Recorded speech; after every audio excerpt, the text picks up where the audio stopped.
Before we get started, does anyone want to get out?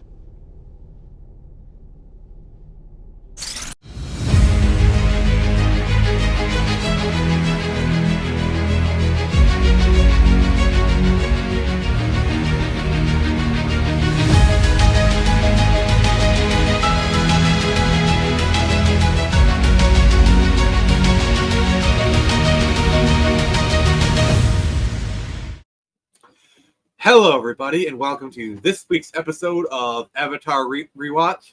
Hey, Jared, the Earth King has invited you to Lake Logai, and I am happy to accept his invitation. Oh, dear God, this episode, man, this was creepy as hell, dude. So this is a really important episode. Like, this is a really important character marker, not just for Aang's character arc, but really for Zuko's. Like, this is just as much Zuko's episode as this is Aang's. So you only got to realize we're nearing the end game here. You know, so we got one episode after this, and then we got the two-part finale. So one more regular episode, and then we're doing the live stream. And then book 2 is done. Oh, dear God, it's going to be a crazy finish, Jared. Can't wait. So what are your kind of initial thoughts as we kind of go into this? This episode was creepy as hell. I like it. It kind of reminded me a little bit of the Winter Soldier, and that he has these keywords that set him off, and then all of a sudden he becomes a mindless assassin. Yeah, this does play out a little bit like a spy thriller and whatnot. But yeah, so like, how crazy is like Zuko and Aang have been in like this big city this whole time, and they never ran into each other.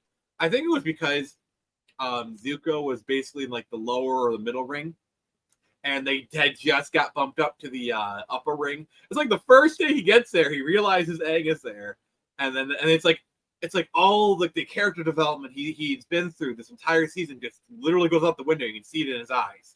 And then I also enjoyed the appearance of Lex Luthor in this show. He's been here for a minute. He's been here for a minute, but I'm like, okay, hey, what's up, Lex? Ironically, it seems like a threat that Luthor would have. I'm sorry, but I got to do my favorite Lex Luthor one. Finally, I can learn the identity of Flash. I have no idea who this is. Yeah, I love that.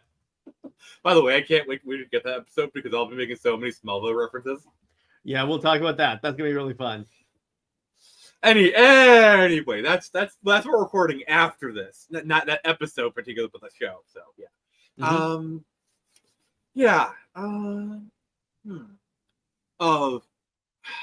So we kind of get to the moment where Aang is literally fed up. He's fed up with everything. He just wants to find his puppy.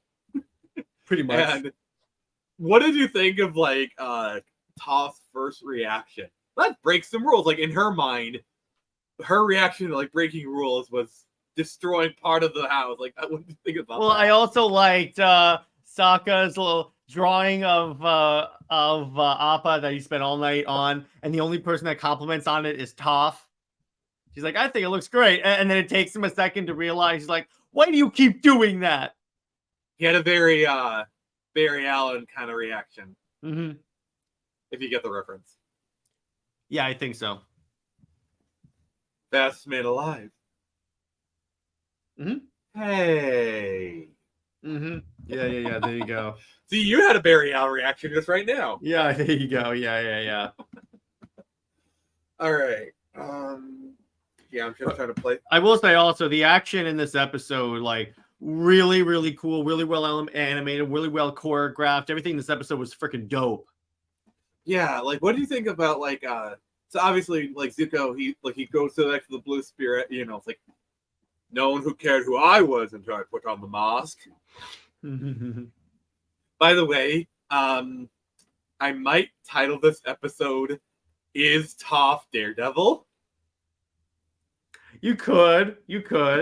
Because it's revealed that Toph can sense if people are lying. Which, okay, makes sense. You know, she can feel the vibrations, you feel their heart. But, like, that's a Daredevil thing. Like, that's pretty much like... That is the Daredevil thing. The one part in the movie that was, like, kind of odd because of, like, he can detect lies, but his the people he prosecutes still get off. The way you said that. No, you know what I mean.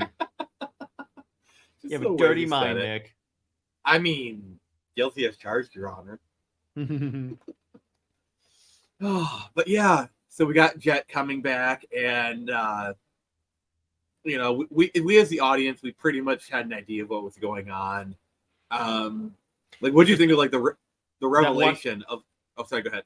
That one room that has like all the receptionists and they're being like indoctrinated. I was like, ah. Yeah, Avatar has like this really great ability to be like, okay, we're gonna slip into the horror genre for about 0.5 seconds. You're gonna be really creeped out. This is all gonna be perfectly appropriate. There is nothing in here that's inappropriate for children, but you are gonna be creeped the frick out. Mm-hmm. Like Avatar has Which that I love ability to it.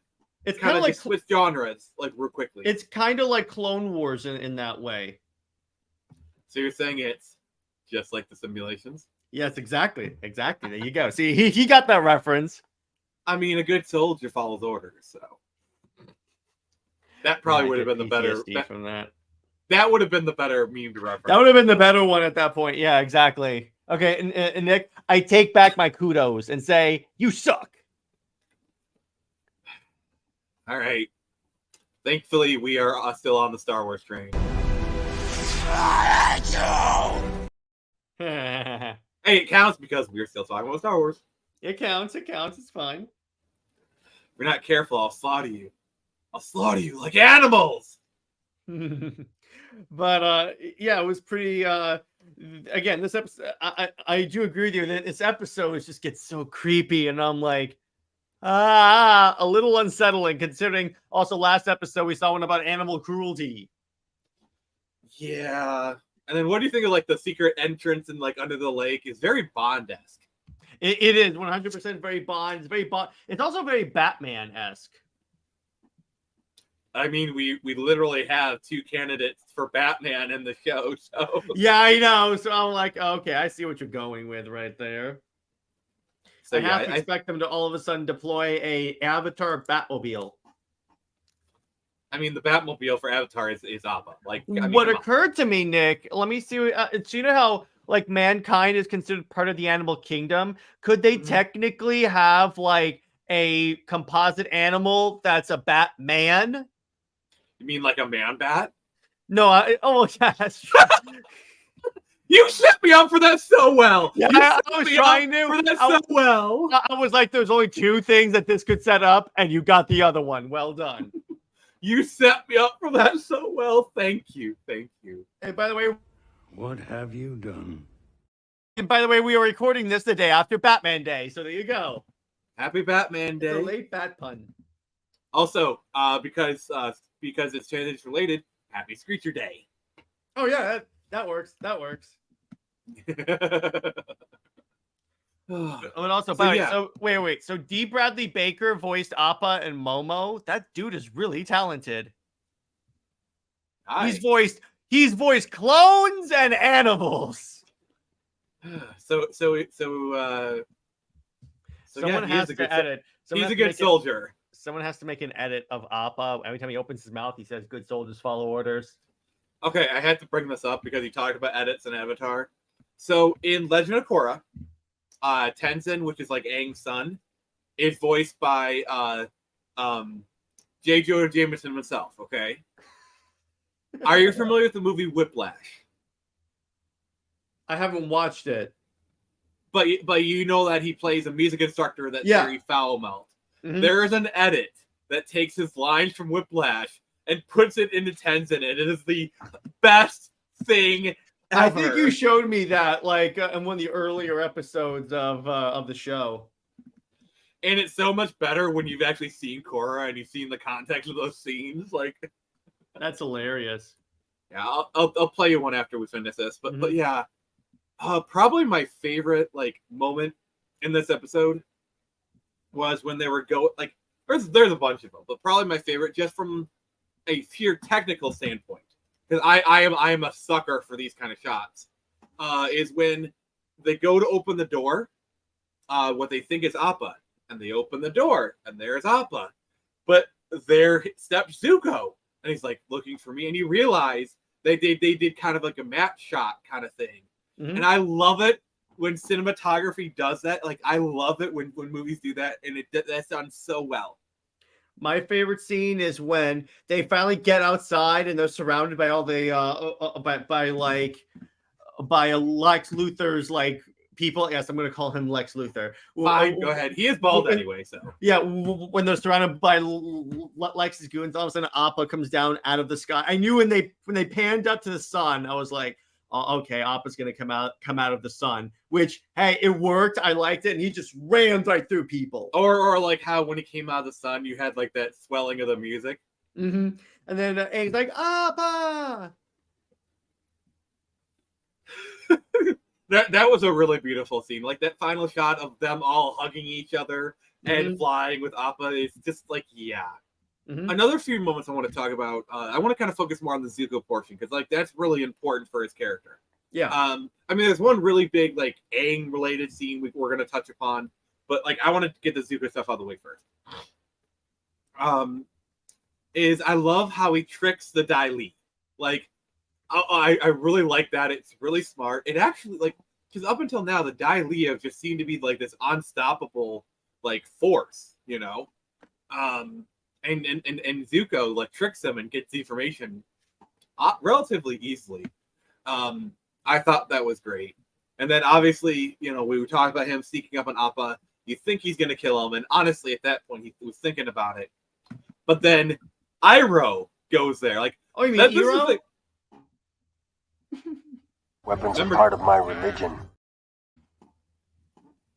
Weapons are part of my religion. That is your warning. Okay. But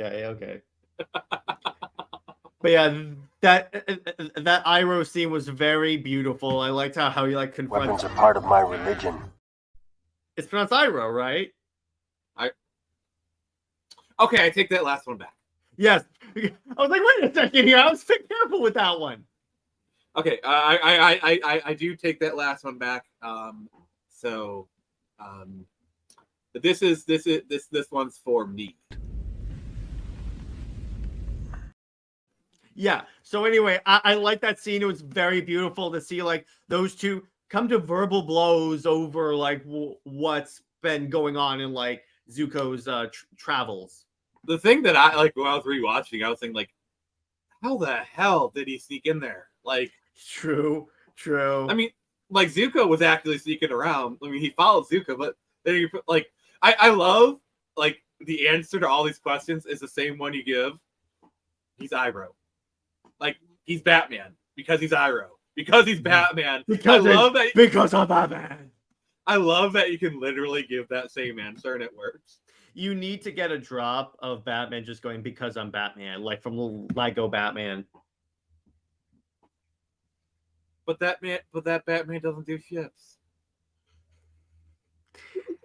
Yes, that is correct. I appreciate that. Thank you. I love I love the devilish smile that just crossed your face. Thank you very much. Look, after the Justice League episode I just watched, I need that. Preview. I have words. Oh, I'm sure you do. You will probably be playing that clip like 3 or 4 times. Also, I have words about Superman in this episode. Good words, but that's besides the point. Okay, but this isn't Justice League. This is Avatar. Yeah, but my point is I had to bring that up. Fair play. So yeah, like Iroh was just at his wit's end. Like he loves Zuko. He treats him like it's his son, and pretty much in all aspects they are his father and son. And he's just at his emotional like breaking point, and he just lays it all out. Like Zuko thinks he has all the answers, but he doesn't. I will say, this would be really cool to see with the actors from the movie, because those actors are really good. It would be kind of cool, particularly that I'm actually making it careful. Pronounce it correctly. The actor who plays Zuko's uncle, I'm gonna do that so I don't like mess up. I feel like because I've seen him act in other stuff before, it'd be kind of cool to see him deliver these lines. I'm not saying the movie's good. The director. Yeah, the director behind it. No. I'm just saying I would love to see like those two actors have this scene together. I don't think without the director. I don't think Zuko was the worst part of that movie, but I still don't think he was really quite the best for the part. But he was by no means the worst part of that movie. At least the actor who played the uncle was great. Agreed. I think he was a bit skinny for Iroh, but acting wise, I think I had no problem with him. Yeah. But anyway, so but I just my point is this would be kind of cool to see in live action. That's the point I wanted to say. I will say the actor they have for Iroh in the Netflix special, he went from rebel pilot to disgraced Fire Nation general. Who is he? Where was he a rebel pilot? Is it Poe Dameron? Mandalorian. Oh, wait, Dan is playing Iroh? No, the guy who gave wait. Carson Tava? I believe so, yeah. Of a Delphi base? That's actually really not that bad of a casting. And, like, he looks like Iroh first and foremost, and like acting wise, he can totally do that. He could do it because I saw hints of Iroh in The Mandalorian. That's the piece so funny. And he looks like Iroh. He looks like him too. Like put some makeup on, like maybe put some like different facial appliances on him, you know, and like the hair and the costume. Perfect look. That's what I will say. The actors in the Netflix show, they look like their characters. I will say, going off of the pictures, I was like yeah, they're accurate, but they kind of like they fall deep into the uncanny valley for me. Mm-hmm. But I'm gonna wait until we see the first trailers to make my decision. Mm-hmm. I'm still cautiously optimistic, but the pictures, I agree, the actors are spot on. But like I'm reserving judgment. Mm-hmm. But anyway, back to this show. So basically, Zuko sets Iroh free, and that is a big thing for him because he has been so laser focused on freeing the Avatar. And then he just frees not freeing the Avatar. That's a Freudian slip right there. But like capturing the Avatar. But then he frees the Sky Bison. Like that is so diametrically opposed. We actually will see the consequences of that next episode. That's a little bit. Yep. And then from there, also, I just want to give a little bit of a foreshadowing. No good deed goes unpunished. And we will see the ramifications of Zuko freeing Appa in season 3. And I'm going to leave it at that. Yeah, I cannot wait to check that out. All right, so last scene we have to discuss before we wrap it up is probably the most important one of this episode. Jet. Oh yeah. How did this scene affect you? Dude, this is the second week in a row where I've gotten a little bit. I like that he starts to get like brainwashed again, and I'm sorry, like Winter Soldier, baby. No, but like I am really cheesy for power friendship moments, and like how he was able to break from the mind control because of the power of friendship. Is it cheesy? Yes. Do I love it? Also, yes. It's like you know what it reminds me of? That scene in The Winter Soldier when Bucky is punching the crap out of Cap, and then Cap goes, "I'm with you to the end of the line," and that kind of like, yeah, that's what it kind of reminded me of. Yeah, that like, yeah, I love that movie. And the most heartbreaking line, he's lying.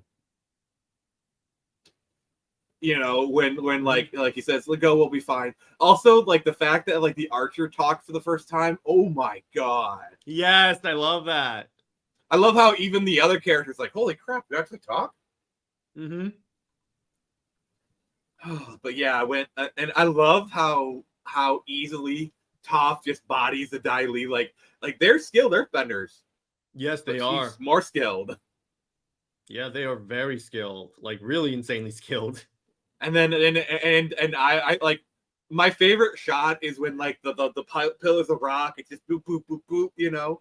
It just feels such like a kind of like a dance. It's like she's just kind of going like it's almost like she's kind of like more of a water bender where she's like, you know, she's doing those moves, but it's more going with the flow of things, you know. Yeah, 100%. So yeah, as we wrap this up, Jared, what are your overall thoughts on this episode? Overall, I give it a solid 9 out of 10. It was freaking awesome. Mm-hmm. And I enjoyed the reunion. The action scenes are what really kept me watching because I'm like, this just looks so badass.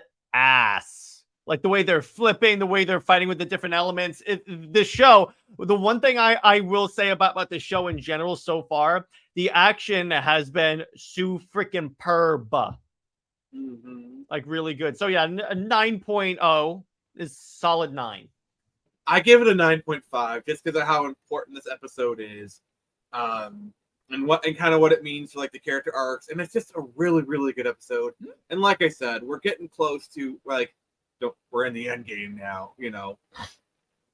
So yeah, we got one more regular episode we're gonna do. Then the week after that, we are going to be doing a live stream for the finale of the 2-part finale. It's either going to be we're going to talk about it, or we're going to live react to it. I'm not sure which one we're going to do yet. Either one's fine with me. Thank you. And then the week after that, we're going to go straight into book 3.